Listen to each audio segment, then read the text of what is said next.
ನಮಸ್ಕಾರ ಸ್ನೇಹಿತರೆ, ನಿಮಗೆಲ್ಲ ಮಮತಾ ಡಿಸೈನ್ಸ್ಗೆ ಸ್ವಾಗತ. ನಾನು ಮಮತಾ ಶಂಕರಿ. ಇವತ್ತೊಂದು ಸಿಂಪಲ್ ಈಸಿ ಸಾರಿ ಕುಚ್ಚು ಡಿಸೈನ್ ಹೇಳ್ಕೊಡ್ತಾ ಇದ್ದೀನಿ. ಸಿಂಪಲ್ ಡಿಸೈನ್, ಸಿಂಪಲ್ ಸಾರಿ ಕುಚ್ಚು ಡಿಸೈನು ಮತ್ತು ಈಸಿ, ತುಂಬಾ ಈಸಿ, ಬೇಗ ಆಗುತ್ತೆ, ಒಂದೇ ಸ್ಟೆಪ್ಪಲ್ಲಿ ಆಗುವಂತಹ ಡಿಸೈನು. ಸ್ಲ್ಯಾಂಟಿಂಗ್ ಪಫ್ ಆರ್ಚಲ್ಲಿ ಸ್ಲ್ಯಾಂಟಿಂಗ್ ಪಫ್ ಮಾಡಿಕೊಂಡೇ ಮಾಡೋದು, ಆದರೆ ಸಿಂಪಲ್ ಸಾರಿಗಳಿಗೆ ಮಾಡೋಂಥ ಸಿಂಪಲ್ ಡಿಸೈನ್, ಒಂದೇ ಸ್ಟೆಪ್ಪಲ್ಲಿ ಆಗುವಂಥ ಡಿಸೈನು. ಇದಕ್ಕೆ ಕಮಲ್ ಕಡಾಯಿ ಥ್ರೆಡ್ ತಗೊಂಡಿದ್ದೀನಿ. ಆಮೇಲೆ 10 ನಂಬರ್ ಕ್ರೋಶಕ್ಕೂ 0.75 mm ತಗೊಂಡಿದ್ದೀನಿ. ಫಸ್ಟು ದಾರ ಲಾಕ್ ಮಾಡಿ,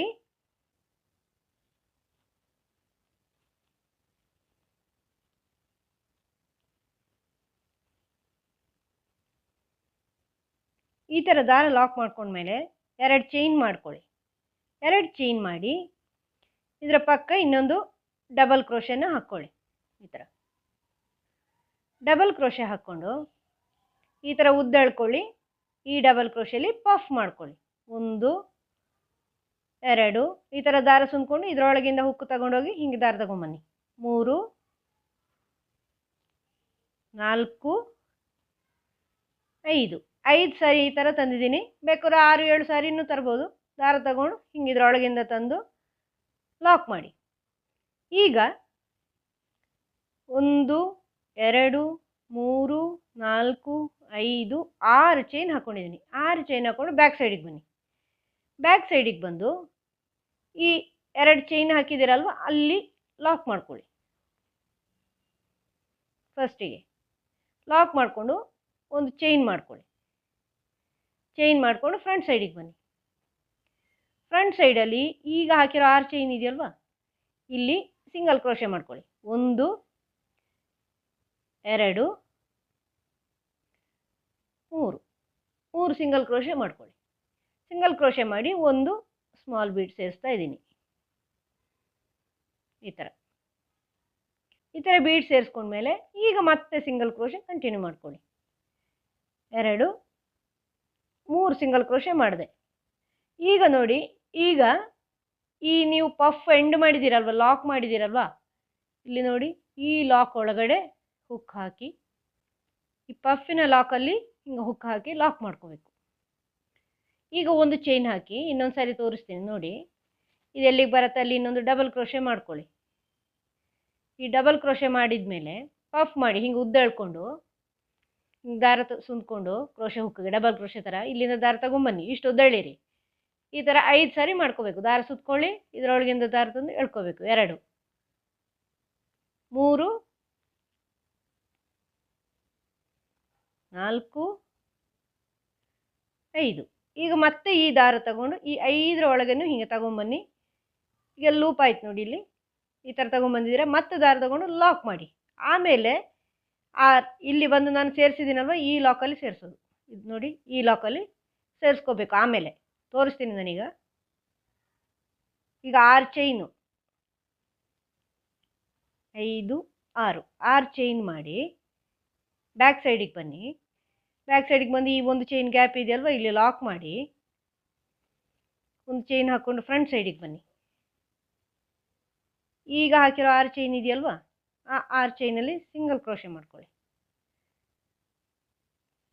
1 2 3 ಇಲ್ಲಿ ಒಂದು ಬೀಡ್ ಸೇರಿಸ್ತಾ ಇದ್ದೀನಿ.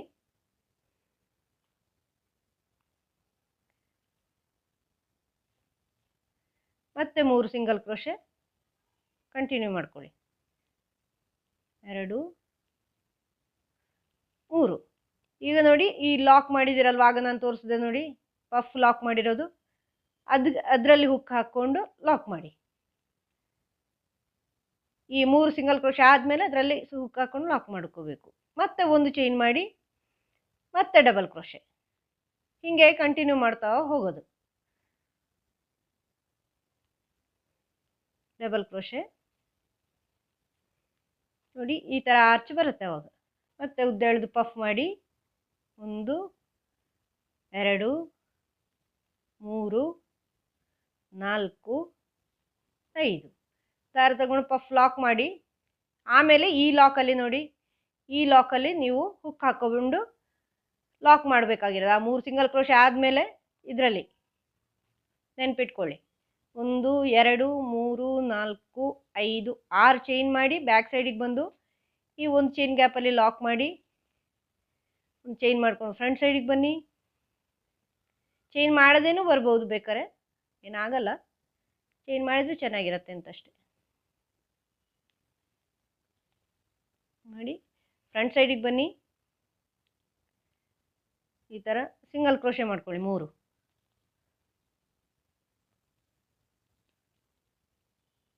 ಸಿಂಗಲ್ ಕ್ರೋಶೆ ಮಾಡಿ ಒಂದು ಲಾಕ್ ಮಾಡಿ 1 2 3 ಮತ್ತೆ ಇದನ್ನು ಆ ಪಫಿನ ಲಾಕ್ ಇದೆಯಲ್ವ ಅದರಲ್ಲಿ ಲಾಕ್ ಮಾಡಿ. ಈ ಥರ ಬರುತ್ತೆ ಅವಾಗ ಆರ್ಚ್ಗಳು. ಈಗ ಮತ್ತೆ ಒಂದು ಚೈನ್ ಹಾಕ್ಕೊಳ್ಳಿ. ಎಲ್ಲಿಗೆ ಬರುತ್ತೆ ಅಂತ ನೋಡ್ಕೊಂಡು ಸ್ವಲ್ಪ ದೂರಕ್ಕೆ ಡಬಲ್ ಕ್ರೋಶೆ ಮಾಡ್ಕೊಳ್ಳಿ, ಪಫ್ ಮಾಡ್ಕೊಳ್ಳಿ. 1 2 3 4 5 ಸಾರಿ ಮಾಡಿಕೊಂಡು ದಾರ ತಗೊಂಡು ಒಂದು ಮಾಡಿ ಲಾಕ್ ಮಾಡಿ. ಮತ್ತು 6 ಚೈನು, 5 6 ಆಯಿತು. ಬ್ಯಾಕ್ ಸೈಡಿಗೆ ಬಂದು ಇಲ್ಲಿ ಲಾಕ್ ಮಾಡಿ ಫ್ರಂಟ್ ಸೈಡಿಗೆ ಬನ್ನಿ.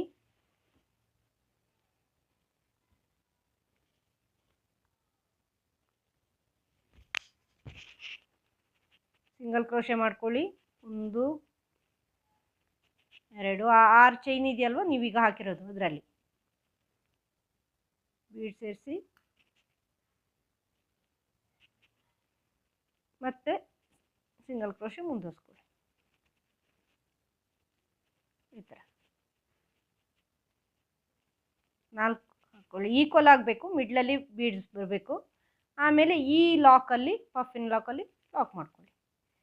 ಇದೇ ಥರ ಮುಂದುವರಿಸ್ಕೊಂಡು ಹೋಗಿ. ಎಲ್ಲಿ ಬರುತ್ತೆ ಒಂದು ಚೈನ್ ಹಾಕ್ಕೊಳ್ಳಿ. ಇಲ್ಲಿಲ್ಲ, ನೆಕ್ಸ್ಟ್ ಲಾಕ್ ಮಾಡೋಕ್ಕೆ ಜಾಗ ಬೇಕಲ್ಲ. ಇದೇ ಥರ ಮುಂದುವರಿಸ್ಕೊಂಡು ಹೋಗಿ. ಒಂದು ಚೈನ್ ಮಾಡಿಕೊಂಡು ಮತ್ತೆ ಎಲ್ಲಿ ಬರುತ್ತೋ ಅಲ್ಲಿ ಡಬಲ್ ಕ್ರೋಶೆ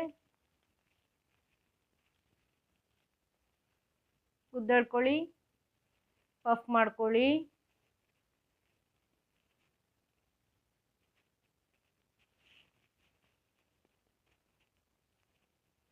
5 ಇದನ್ನು ತಗೊಂಡು ಈ ಥರ ದಾರ ತಂದು ಲಾಕ್ ಮಾಡಿ. ಆಮೇಲೆ 6 ಚೈನ್ ಮಾಡ್ಕೊಳ್ಳಿ. 6 ಬ್ಯಾಕ್ ಸೈಡಿಗೆ ಬನ್ನಿ. ಈ ಒಂದು ಚೈನ್ ಗ್ಯಾಪಲ್ಲಿ ಅದನ್ನು ಲಾಕ್ ಮಾಡಿ ಫ್ರಂಟ್ ಸೈಡಿಗೆ ಬನ್ನಿ. ಈ 6 ಚೈನಲ್ಲಿ ಸಿಂಗಲ್ ಕ್ರೋಶೆ ಮಾಡ್ಕೊಳ್ಳಿ. 1 2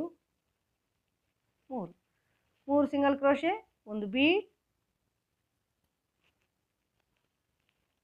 ಆಮೇಲೆ 3 ಅಥವಾ 4 ಒಂದು ಅದು 4 ಬೇಕಾಗತ್ತೆ, ಯಾಕಂದರೆ ಬೀಡ್ ಈ ಕಡೆ ವಾಲ್ಕೊಳ್ಳುತ್ತಲ್ವ ಅದರಿಂದ ಆವಾಗ ಮಿಡ್ಲಿಗೆ ಬರೋದದು. ಇದಾದಮೇಲೆ ಈ ಲಾಕಲ್ಲಿ ಪಫಿನ ಲಾಕ್ ಇದೆಯಲ್ವ, ಪಫನ್ನು ಲಾಕ್ ಮಾಡಿದ್ದೀರಲ್ವ ನೀವು, ಅದರಲ್ಲಿ ಲಾಕ್ ಮಾಡ್ಕೋಬೇಕು. ಆವಾಗ ಅದು ಸ್ಟ್ರೈಟ್ ಬರುತ್ತೆ. ನೀವು ಹೀಗೆ ಮುಂದುವರ್ಸ್ಕೊಂಡು ಹೋಗ್ಬೋದು, ಕುಚ್ಚು ಬೇಡ ಅಂದರೆ ಚೆನ್ನಾಗಿ ಬರುತ್ತೆ. ಇಲ್ಲಾಂದರೆ 1 2 3 4 ಚೈನ್ ಹಾಕ್ಕೊಳ್ತಾ ಇದ್ದೀನಿ ಕುಚ್ಚಿಗೆ ಬೇಕು ಅಂದರೆ. ಆಮೇಲೆ ಇದನ್ನು ಎಲ್ಲಿ ಬರುತ್ತೆ ನೋಡಿಕೊಂಡು ಒಂದು ಡಬಲ್ ಕ್ರೋಶೆ ಮಾಡ್ಕೊಳ್ಳಿ.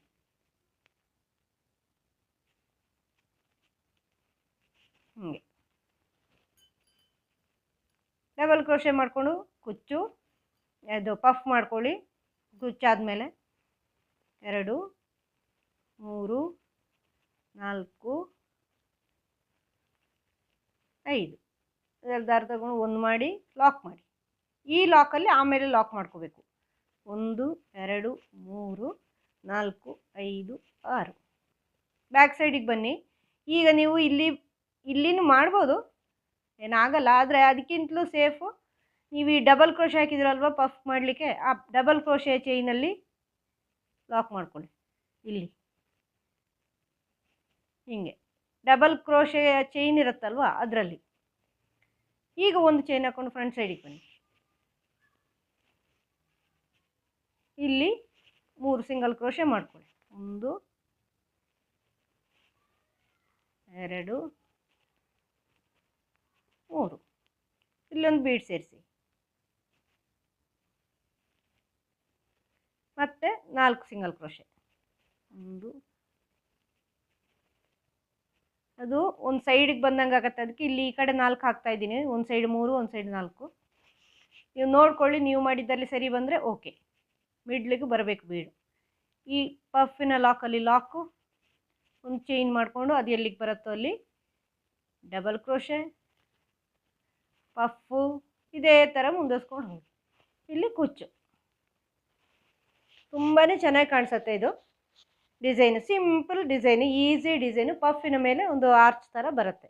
ಒಂದೇ ಸ್ಟೆಪ್ಪಲ್ಲಿ ಆಗೋಗುತ್ತೆ. ಪೂರ್ತಿ ಮಾಡಿ ತೋರಿಸ್ತೀನಿ.